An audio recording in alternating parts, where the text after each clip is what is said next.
Okay. Hi. Good morning. Good evening. Good afternoon. Hello. Ah, Whoa. huh. Um, let's see what time it is. It's 3 o'clock here in the west coast of the Americas, and well, North American way. And it's I don't know. It feels like a great time.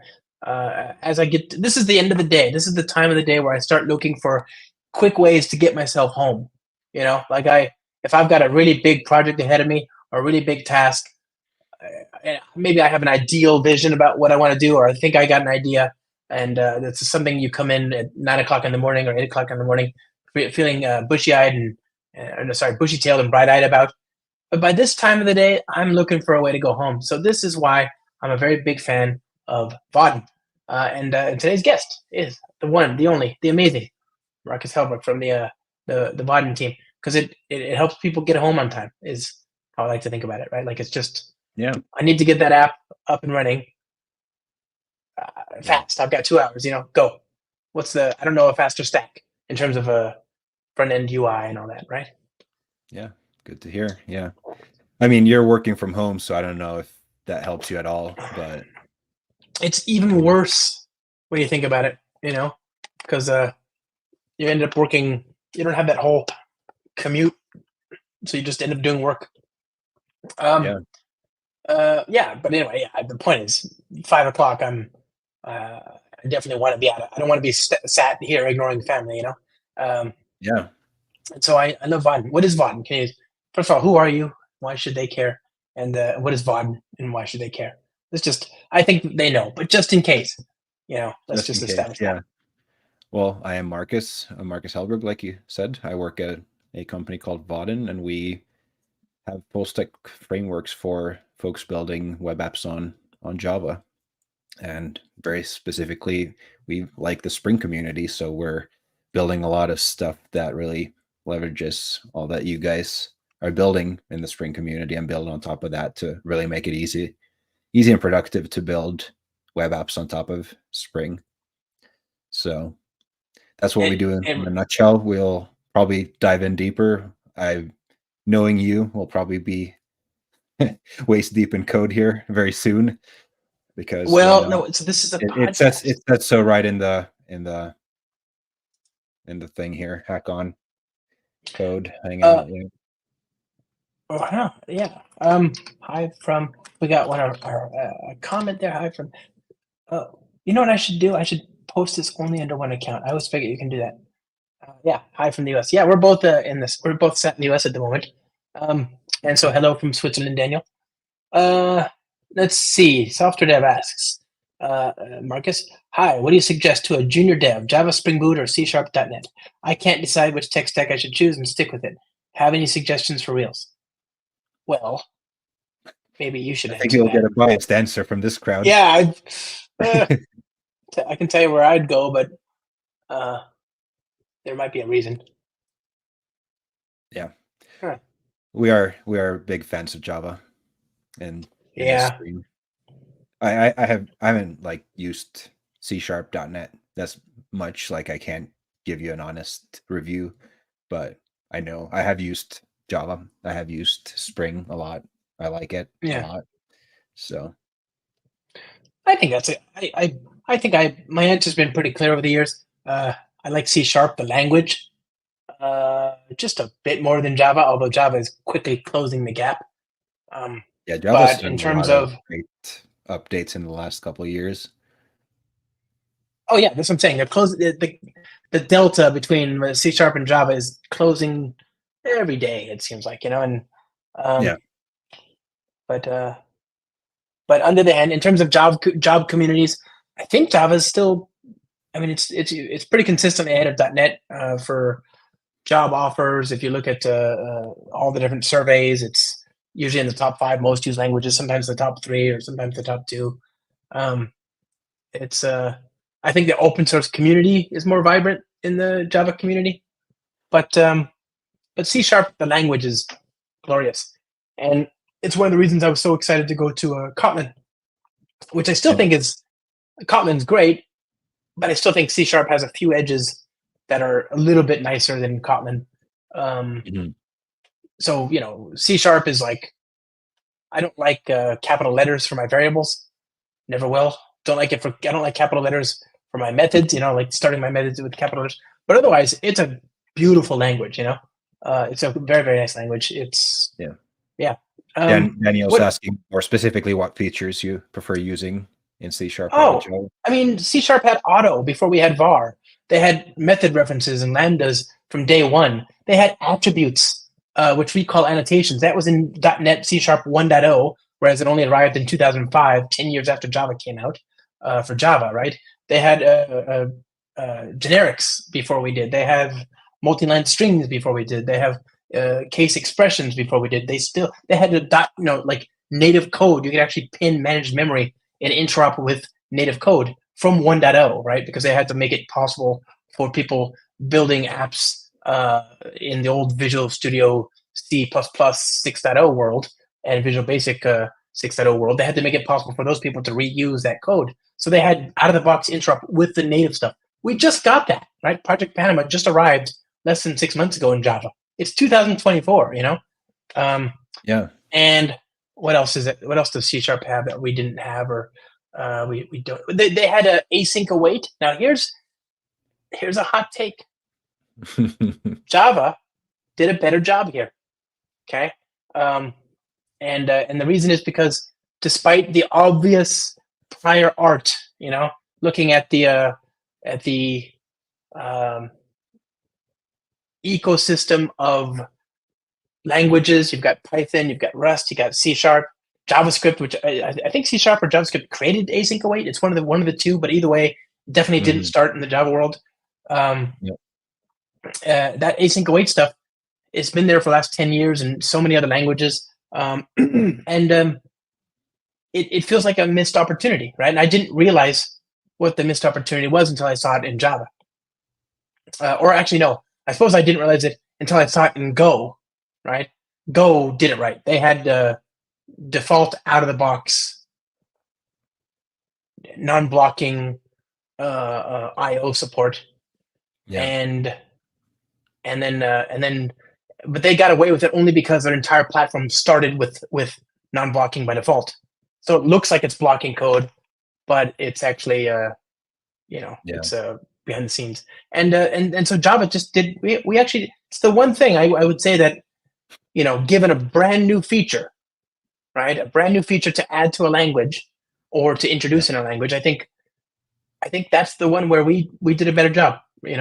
Like .NET is, .NET does. They have got a lot more features. They've had them for a decade before we did. Usually, So that's it. Somebody else is saying great point here. So one more question: if C# can do a job, which Java does. Oh wait, there's so many questions here. Obviously, there's more than just language versus language, is framework versus framework. That's right, and that's why even though I think Java is not quite as an elegant a language as C#, I still choose to stay on the JVM because there's nothing like Spring Boot. There's nothing like Vaadin. There's nothing like so many of the technologies you hear about. I mean, half the big data space and so much of the cloud is built in Java. There's a reason there, right? And like you said, just the ecosystem is so great. Just insane. We were late to the party with open source in the Java community. Java has always been fairly enterprise, and so I remember in the early 2000s, the conversation around JBoss having an open source application server was just scandalous. And Sun wouldn't even get them a license. This is a thing people maybe don't remember, is Sun Microsystems was being very dodgy about letting them certify their JBoss application server as J2E compliant, right? And that's the precursor to Java EE, which is the precursor to Jakarta EE. It was a huge thing. Like Sun, open source and Java were not a thing up until like 2000. I don't know when did Java go open source? 2008, something like that, right? It's fairly recently. Like I think surprisingly recent. Let me see. When did Java go open source? It was like right before the end of Sun. It feels like 2006. Fairly recent memory. So 11 years into its useful lifetime already. I remember it was like yesterday. Although that said, I guess we're closer to 20 years than we are to 10 years now. But it's a fairly new thing, right? So as And although that said, if you asked most organizations in 2000, I don't think most of them were using open source of much of anything, but 2001, 2002, you start getting the LAMP stack becoming super ubiquitous. By the end of uh, with the end of the 2000s, the 1990s. I mean, you had PHP and Python and Ruby and all this stuff, but it wasn't. It just wasn't there, and so Java was later, but not super late. .NET was super late. Like that's what I'm trying to say. As bad as our entry into the ecosystem was as an open source contender, .NET really got a lot later to the table. Okay. Somebody else says one. By the way, it is open source now. I should say that it's open source. It's cross-platform. They did a great job, but it just took them a lot longer. That's another thing where Java led, although not like we weren't the leader. We just happened to be ahead of .NET. What else do they have? We're very much on .NET today. Yeah, well, they have. Have you ever played with Blazor? .NET Blazor. Blazor. No, I've looked at it. I haven't had time to actually get my hands dirty. .NET is. I mean, don't get me wrong. It's an interesting ecosystem. I just think the Java one happens to be a bit more interesting, and then also the community is just much bigger. So, but it's a bit. But although even there, it sort of depends. There are some towns in this country where if you go there, it's like 80% .NET and then 20% Java. Overall, though, holistically, just looking at the big numbers, you'll find it's more people using Java than .NET. But there are little pockets where it's like this is just a whole companies choose .NET. One more question, if I can see a. Oh, sorry. Long, so I mean they can't compete with that. What? Come on. I'm sure there's way better people. One more question. If C# can do a job, which Java does, I see usually in finance tech using Java, but why? Not .NET can't do the job, or I usually use many microservices tutorials, but not many .NET microservices. For microservices, I think Java just got a head start. And remember, Java arrived first. So obviously there's just the first mover advantage. It was there in 1994, 1995. .NET didn't really drop until 2001. And so there's that. That's one thing. By that point, you almost have a decade of people learning Java instead of .NET in universities. There's just that many fewer books. There's that many fewer tutorials, whatever, classes, curricula. And so I don't think that, I think .NET in theory could do lots of stuff, but it's just meant that because Java's already there and it's worked on cross-platform for a lot longer than .NET has, and because it works really great, you don't need to run Windows. You didn't need to run Windows to run Java. It just had this really sort of, the features that people wanted, even though they weren't necessarily the features that they needed. Java had those features. So I wouldn't say it can't do the job today. I'm just saying maybe that's just the way it's always been for them. But that said, I think there are some things in the Java ecosystem that are really without equal, and Spring Boot, Vaadin are certainly two of those examples. Good questions here. Hi, I'm new to programming, but I like Java better than C# because there's less syntactic sugar. Yes. Yeah, and I've heard that I've heard that same lament because Java is sprouting new features. These features sometimes take the form of syntax, and I can get that can be a little off-putting. And by the same token, languages like Kotlin or Scala are just a lot more. They've had these features, and so they can be a little off-putting for people who are brand new. That said, I think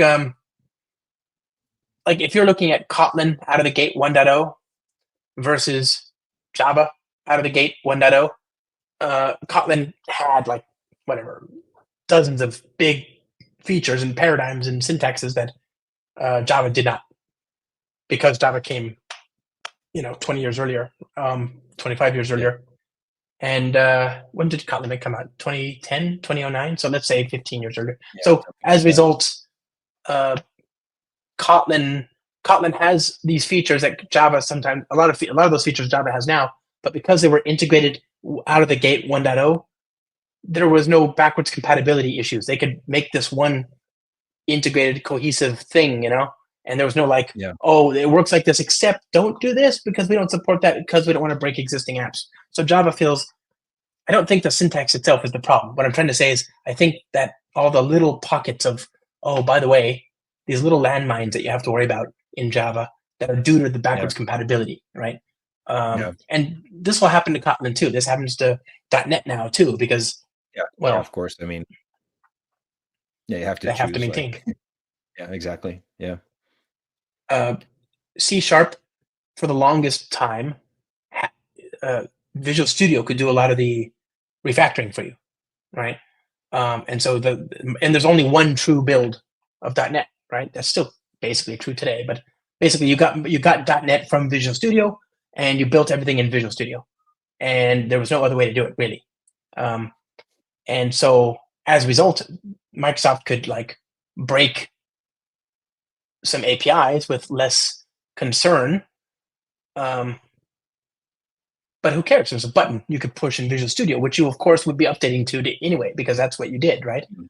And so it would just fix it for you in the code. Like it wasn't a big deal. Now I think .NET, I don't know, it feels anecdotally like they're doing a better job with backwards compatibility and being like .NET Core, I think is a reaction to what is a stable foundational piece, because other people are going to consume it outside of Visual Studio and and indeed outside of Windows. Um, so Yeah. let's see, Java. Oh, enterprise content management, which we do a lot of. We even use some Spring Boot apps. Also, maybe Vaadin in the future. That would be a great fit. Vaadin is, when I think of data intensive stuff, like Hmm. yeah. Uh, what Yeah. is Vaadin? I don't even know if it means deer, reindeer. It's reindeer. Yeah. Okay, Yeah. we're It's a done. Good night, Finnish, everybody. any Thank sort you. of Finnish name. It's yeah. If you look at the logo, you'll see you'll see the reindeer. Right. Yeah. Oh yeah, Dimitri, you're 100% right, Dimitri. Yeah, I know today you can do it you can use VS Code, you can use Visual Studio Code, you can Visual Studio, you can use VS Code, you can use IntelliJ's .NET ReSharper, or you can use, what's the other one they have? They have like two. ReSharper is the plugin for Visual Studio, but then they have the actual standalone one, which I don't really use at all. Uh, Not app code. Writer, right? That's like the one. Anyway, yeah, it's definitely a better thing now. But because of that, Microsoft's been very good about sort of being more clear about where the platform ends and the tools begin. So Vaadin is this. Sorry, Vaadin is this framework named after a reindeer in Finnish. And Yeah. what does it do? So we have this like opinion, which is good to have when you're doing stuff like you believe in something and you want that to. Right, So what we're really wanting to do is make it easy and productive for folks on the Java platform to build great web apps. And as you know, there are tons of moving parts when it comes to building a web app, and you need to know all these things and how they fit together and do it right, or it's not going to be secure or performant or this or that. And what we want to do is help folks out as much as possible with this. So we have essentially a platform for building web apps on top of Java, most typically on top of Spring Boot, which we like very much. And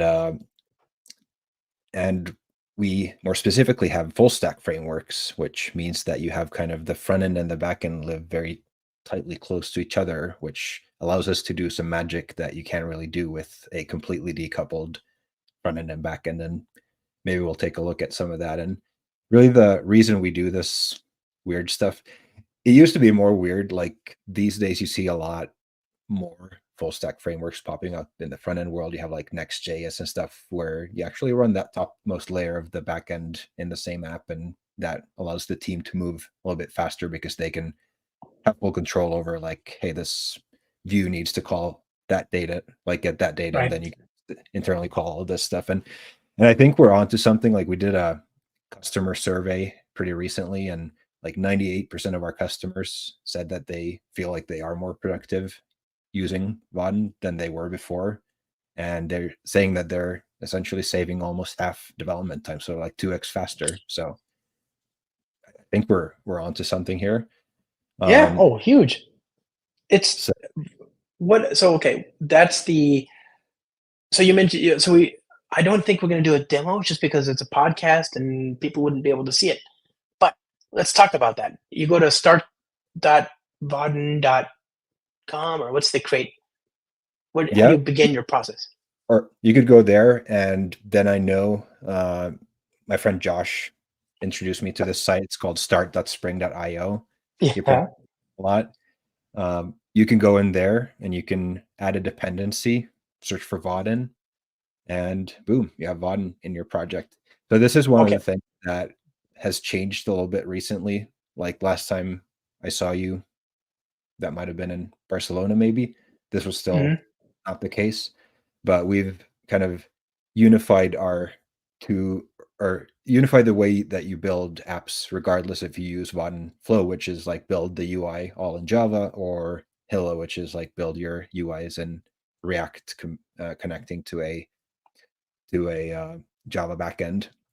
So before you used to have like two different dependencies that you'd have to pick like upfront, like I will do this or I will do that, and that would be the case. Now there's like a common core. So you download a project that has Vaadin as its dependency. If you to that Spring Boot project add a Java file with an route annotation saying like, hey, I want this Java file to show up this URL, it'll pop up there. If you put into source main front end views, so we added like a front end into the source folder. If you add a React view there with a name like hello world .tsx and you export a React component there, it'll show up at that URL like that matches the path of the file. So very similar to like Next.js file-based routing, and that way you could have both in the same app, but typically just still have one or the other, but like they're fully interoperable now. So you can like basically some of our customers are like mostly building everything in Java, and then they have like, well, this one view now needs to work offline because our warehouse workers go and do inventory in a warehouse with poor Wi-Fi, and we want it to work there so they can like build that experience in React and have it running on the device client. So even if the server connection poops out at some point, they can then just reconnect and sync up stuff. So So is that if I go to start.spring.io, not the Vaadin one? I'm sure the Vaadin one does. It sets up everything perfectly. What happens on start.spring? Do we still just get one dependency? Do I have to set up a build plugin? Is that all done for me? no, you just add Vaadin as a dependency.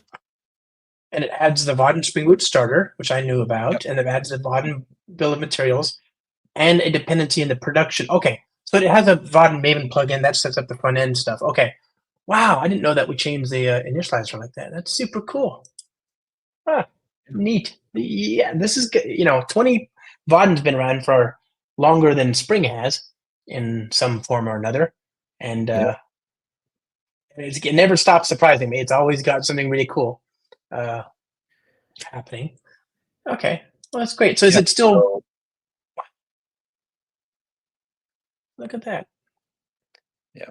So I mean, what's really cool, and like I demoed this at Spring IO in Barcelona last time we saw each other, is like what's really cool now is that you can download a project off of Spring Initializer, you add Vaadin, and then you just add a like source main front end views index.tsx and deploy, and it will automatically open your browser and display that component. Then you can have a Spring service and add that browser callable on it, and you can just call Java methods from React, and it just behaves like you have one cohesive app. If you change stuff in your Java code, you'll get compile time errors in your React code, and like it, we're finally kind of getting to the level of integration that we really wanted, where it feels like you're just building this one cohesive app, Seamless.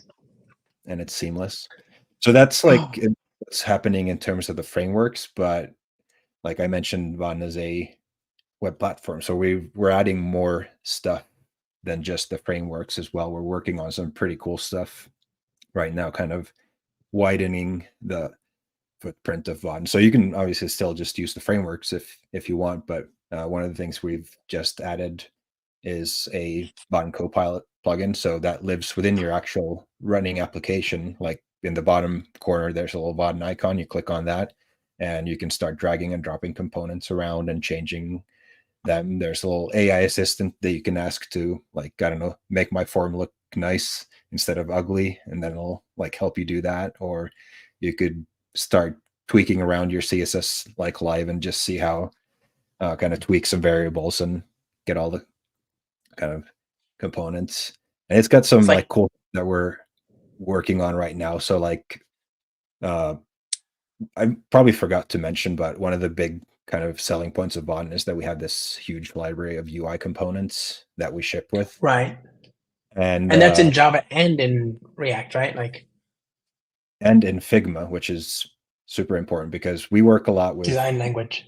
UI designers who kind of make a like, here's what the app needs to look like, and then Right. typically that's like people, they'll do that in Figma using something, and then the developer gets it and they look at it as like, oh, I don't know how the heck am I going to like implement that.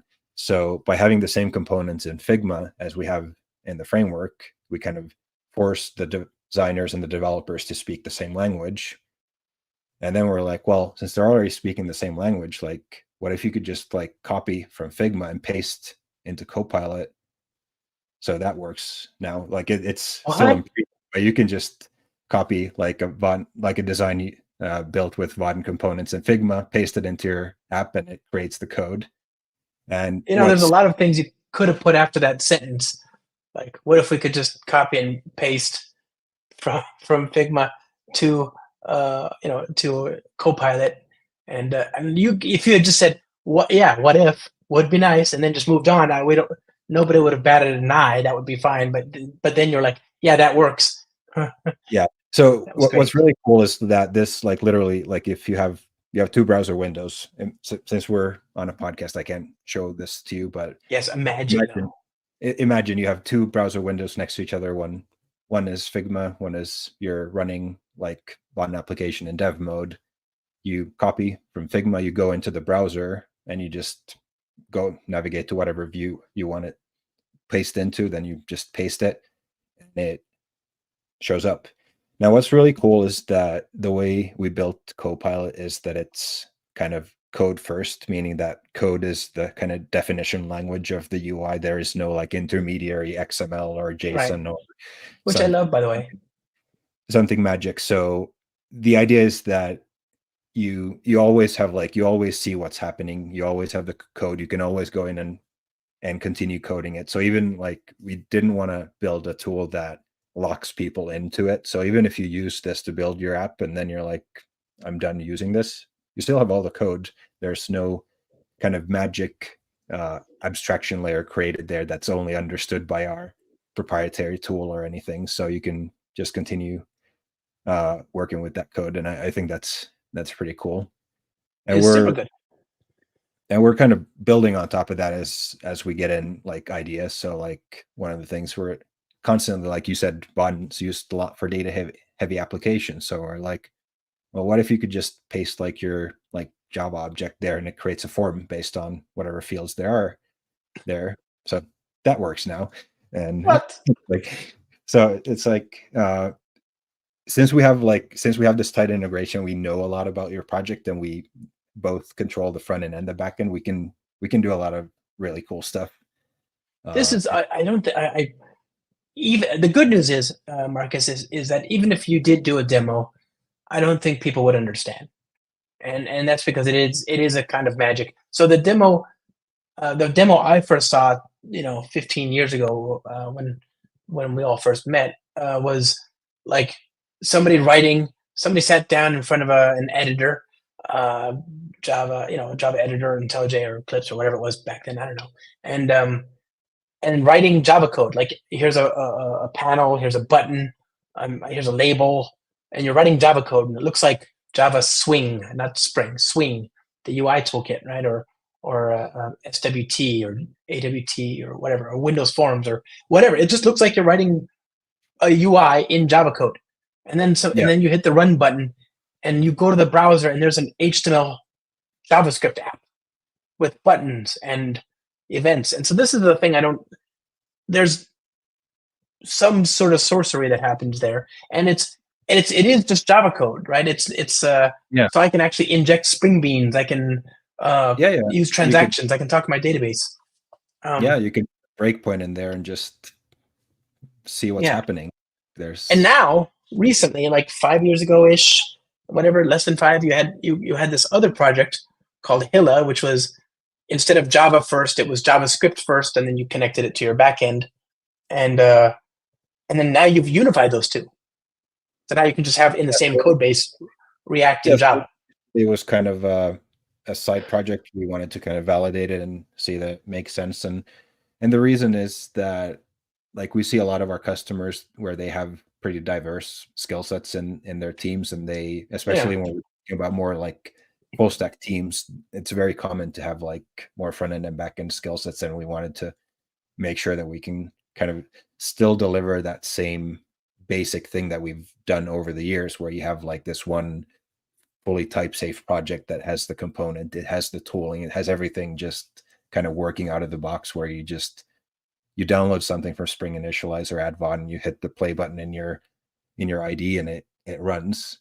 It even like it. You can try this later, Josh, but if you go to like Spring Initializer, we worked on this because it wasn't super intuitive, but if you just add Vaadin, download the project and hit play, it's going to automatically open your browser, and it's going to notice that you don't have any views. So it'll ask like, hey, you just started a Vaadin project, but you haven't got any views. And then it has links, and it can automatically scaffold kind of main layout and stuff for you, like right within the project, to get you started if you want to. So. Oh man, that's so cool.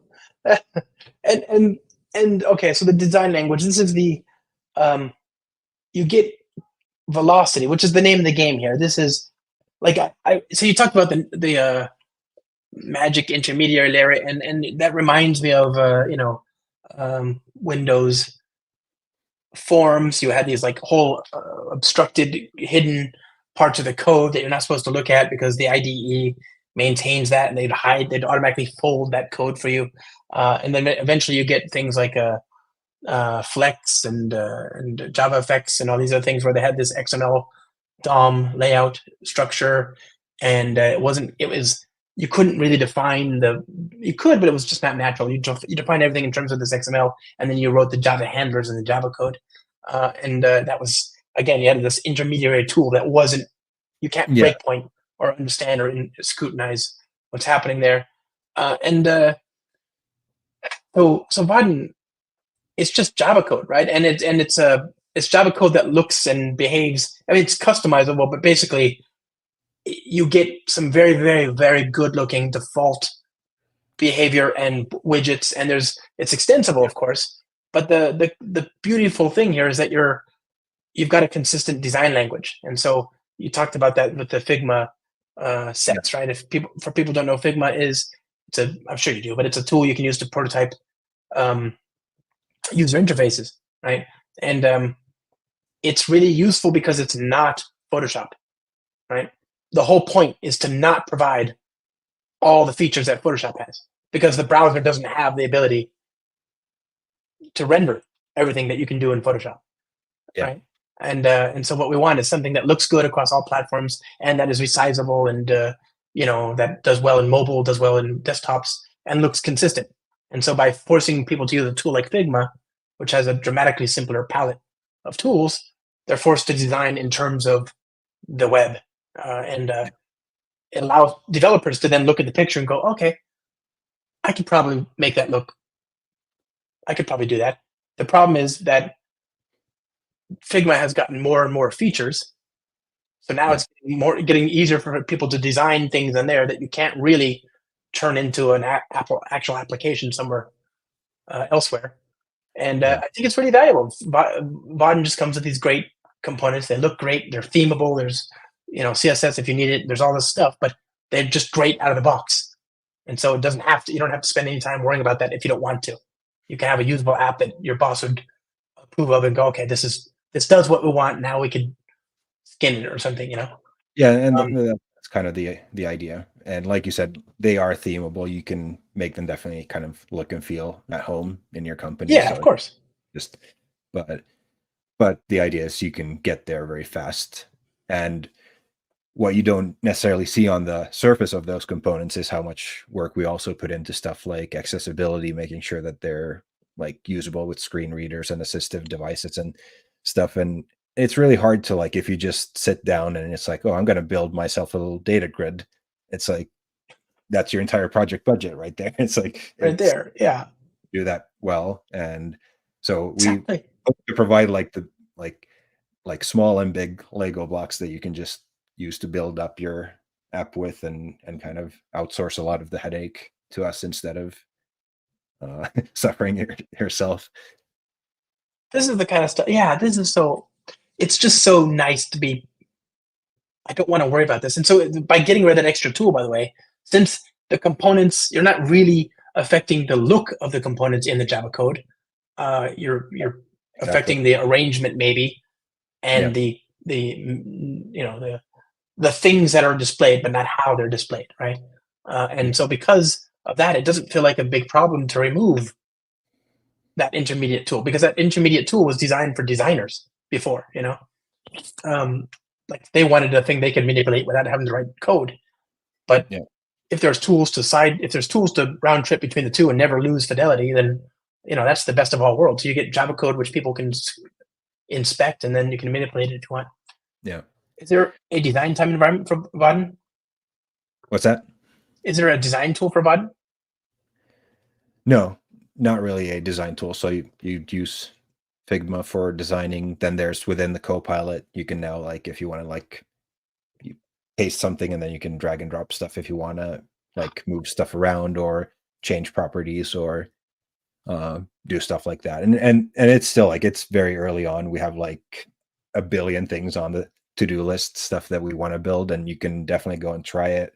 I think it's got like a 90-day no credit card or anything required trial that you can go and just have at it and see what happens. Let us know what doesn't work and what should work, and we'll work on that. I'm pretty excited about the possibility of, like, us just removing a lot of boilerplate stuff that people are spending time on, like even further than just like giving components and stuff. Yeah. No, that sounds great. And like you say, it's building on top of Spring, so it's just your It's app, your great. UI, your what? It's great by default because it builds on Spring, is what you were No, it's saying. great by default because it's perfect at what it does, but then you still need to do the other stuff, and now you got Spring to help with that, right? The back Yeah, end services kind of stuff, yeah, and like it's so fun because people are asking me, like, does it connect to this database or that thing or that? And I'm like, it's like plain Spring Boot app. Like, whatever right, Spring can do, we can do. And it's like, right. it's like, It really this is the it's not true full stack solution, limiting Um, yourself. Like, and that's the great thing about building on something like Spring Boot is, like, you have like access to everything in the world. Like, you can have access to databases, and you have like cool project like Spring AI and like all these oh, that you can do. Uh, that's a good point, actually. You know how many people have built? I wonder how many millions of dollars you could save in people's lives just by letting them use Vaadin to build. I'm not kidding. You could ship a chat. Do you have a chat agent component that you could ship in Vaadin? we have like the building blocks of one of those. Yeah. Well, I know it wouldn't be hard to build it, but imagine if you just had one meta component, whatever that did chat box, hit enter, get a response and a picture if you needed, like, and then let them plug in their own AI implementation. Yeah, and it's like one, like, regardless of how you build your UIs, has good support for streaming data, so you can stream Right. response from the LLM and whatever. So it is working, and that's one area that I'm personally pretty interested in right now. Is just uh, a lot of our customers are people building business apps, like you said, like these data heavy types of applications, and I think in those apps in general, there are a lot of like not very efficient workflows that people are. We're just before we're on this call, I was lamenting about like how slow the DMV is after I moved to Nevada, and you can just imagine the systems that they're working on back there, and it's like, just imagine like if we could figure out like where the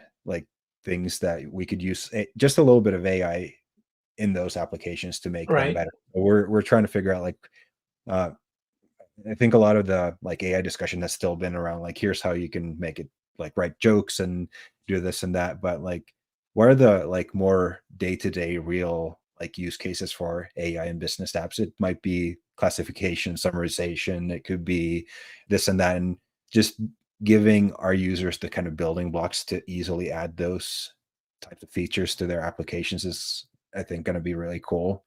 And And there's just nothing like that. Like I keep thinking about that. It's the experimentation that you get because of Vaadin, right? yeah, It's one thing to have an idea, but then you have to build a UI. And yeah, like right now, there's a lot of people with ideas around how to integrate AI, and I can't think of an easier way to like validate the idea and show it to somebody than to whip up a prototype with Vaadin, and then why not take it to production since it's already production worthy. Just yeah, use the production mode and deploy to your wherever Spring Boot wherever fine Spring Boot apps are served. yes, You can yeah, deploy your Vaadin app. You're done. yeah. Oh, it's so satisfying. Uh, Uh, so and then also you've got the React stuff too, though. Somebody said you can actually if the entities, if you change the entities in one place, it'll actually the compiler will respond in the front end, for example, right? yeah, So yeah, okay, yeah, it's too good, yeah. too good. So what else is new?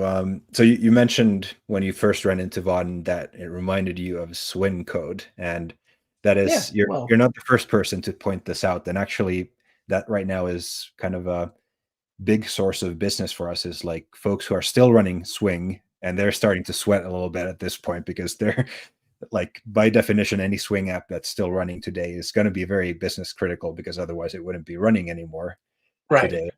They tend to be very large and complex, and there's decades worth of like stuff going on there. So we've worked over the past years, and especially now with AI coming in helping out, we've built a tool called a modernization toolkit that allows us to take in Swing code. And right now we're up to about being able to like automatically migrate around 80% of that, like just automatically. So if you have like a couple million lines of that, it can save you a kind of a considerable chunk of change if you want to move that over to like from desktop to web and kind of. So another thing we're That's working on, phenomenal. it's not obviously like cool and sexy like in the sense of like kind of leading edge technology and stuff, but again, we were talking earlier in the stream about like where's Java being used. It's being used to power all these like important business processes and stuff around the world. And obviously, since Java's been around for a very long time, that means that there's a lot of legacy Java stuff around there that we want to help folks kind of keep running also for the Yeah, next decades. if it works, don't. If it ain't broken, don't fix it. Whatever possible. Obviously, sometimes Yeah, it just doesn't work. So yeah, fix it. yeah. Oh, that's so good. And I just mentioned the deployment, by the way. What so uh we the .NET stuff. I'm sorry, the GraalVM stuff in Vaadin. This is a thing about which I know a little. Is really good as well. So you can actually take an app, build a front end web application with React components as well. I Yep. guess now, yeah, and Doesn't then matter. have Java components, and they can talk to each other. You can the Java component reference and embed the React component? Yeah, if you want to. How do you export it to Java? How does Java know what?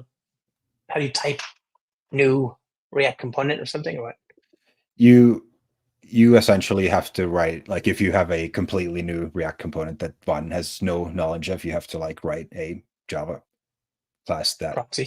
that kind of points to the TypeScript file and then kind of proxies some stuff. So there's a little bit Okay. of work involved. Let's just say that like combining components, like nesting them like several layers, and like it's technically possible, probably not like what most people will end up doing. Like they'll write one view, Okay. and or most like, let's say like 95% will just probably stick to one language for all of their views, because that makes most sense probably for most people to not have their app written in several different ways. But Right. then there are very good technical reasons in some cases where you want to like have one view written in a different way. Like Java is super good with like dynamically just inspecting whatever you get from a database and generating fields on the fly and Right. doing stuff super dynamically, whereas uh, doing stuff in React gives you much closer access to the DOM. So if you need to do some crazy animations, or you want it to run offline or do something that's more kind of closer to the browser, you can do that. But again, like most projects just kind of stick to whatever feels more natural to their skill sets and preferences. Oh, that's so cool. So okay, so you can do that. You can build an app with either, both, or one of those choices, and then build in, and it's got full user interface no matter which approach you use, and it's got all the backend capabilities, and then you can turn it into a native image. So it takes, Yep. what is the footprint reduction you're seeing anecdotally, not scientifically, not a guarantee, no warranties implied, but yeah. I don't know. So I have a like a little chat with Vaadin Docs application that I've been running in the Yeah, past year. All VM native image. I haven't seen it go above like 110 megabytes of RAM that's got consumption. AI and stuff. It's got AI and all kinds of stuff happening. So I mean, it doesn't use a whole lot of resources. It starts up super quick, like less than a tenth of a second. So it's Okay, very so I think I'm very hope compelling experience for people in the front end. Yeah, this is so good, so good. So where do okay? I guess we've done a good enough job. I didn't know about half the stuff, and you and I talk fairly often. It's not like we don't yeah. get to hang out, but I didn't even know about half the stuff. This Yeah. has been a very We good we call. still like we've been very busy, so we still have like one more component we haven't talked about that we're introducing, which is kind of a more runtime component called Control Center, which kind of helps you manage Vaadin apps in production. So it kind of lets you uh, manage Vaadin apps running in a Kubernetes cluster, do rolling updates, manage user authentications. You can set up like different, like it uses Keycloak, but you can kind of get a nicer UI for that and set up like multi-factor authentication for your apps and set up social logins and get all kinds of information about your app. So that's still like very early on, but just kind of to give you an idea of like where we're moving. We're both moving kind of earlier in the software development with like getting the designers on board and helping kind of Right. move design to app, but also kind of widening in the other direction too with helping folks run button apps in production. So we're doing a lot of stuff. We like this next year is going to be like a lot of cool new stuff coming out all the time. Yeah. Wow. Amazing. You're all firing on all pistons. This is super good. Uh, I'm gonna use it. We should do another live stream. Maybe we can get our your star advocate Lawrence to join Yeah. us, and we could do we should do another, this time an actual proper video, but where do people go if they want to find out more about this stuff, I guess is the question. Vaadin.com is the place to go.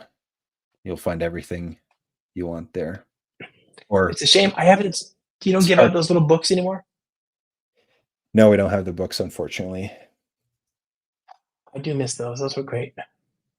Okay, Vaadin.com, and then if you want to create your own, I guess you go to start.spring.io, but also what's the Vaadin experience, is that still there?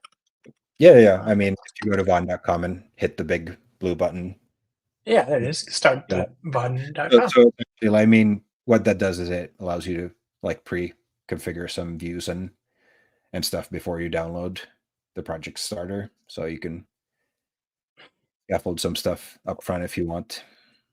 It's amazing. I've already got an app I can just hit download. While you've been talking, oh wow, you can actually just look at that layout with content areas, header. Thank you. Add this. Yeah, great. I'm already good. So this is good. I'm gonna go get myself an app and I can deploy to production. Are you on the internet and do you want to be found? And if so, where do you find? Where do Yeah, I people just find you? started using the internet like last week. It's pretty Oh. interesting. Folks have strong opinions about stuff. Yeah. Yeah, I'm on most platforms at Marcus Hellberg, just my name spelled together, no dots or underscores or anything else. So should be able to find me. Yeah. Okay. Sure. And well, And also Josh and I will be in Frankfurt for Vaadin Create in October. you got it. 29 to That's 30. gonna be so fun. So That'll be fun. That's soon actually. It didn't feel soon because you and I have been talking about it for months and months now. But yeah, that's fast approaching. Indeed. Okay. Do you think we could do a demo where we show everything we talked about today? I think we can. We'll make it happen. All right. Problem is that the team's going to have like 10 new things for us by the time that rolls around, but we'll just do all that too. Why not? I'm drunk with power. Vaadin makes me feel so like, yeah. I want to go to production and especially if I just have an idea that the UI is the thing that frustrates me, and now it no longer does. Yeah. All right. Well, this has been fun. A ton of fun as always. Thanks for having me. Yeah, my friend. See you soon. Bye, everybody. Thanks for hanging out. Bye-bye. Bye.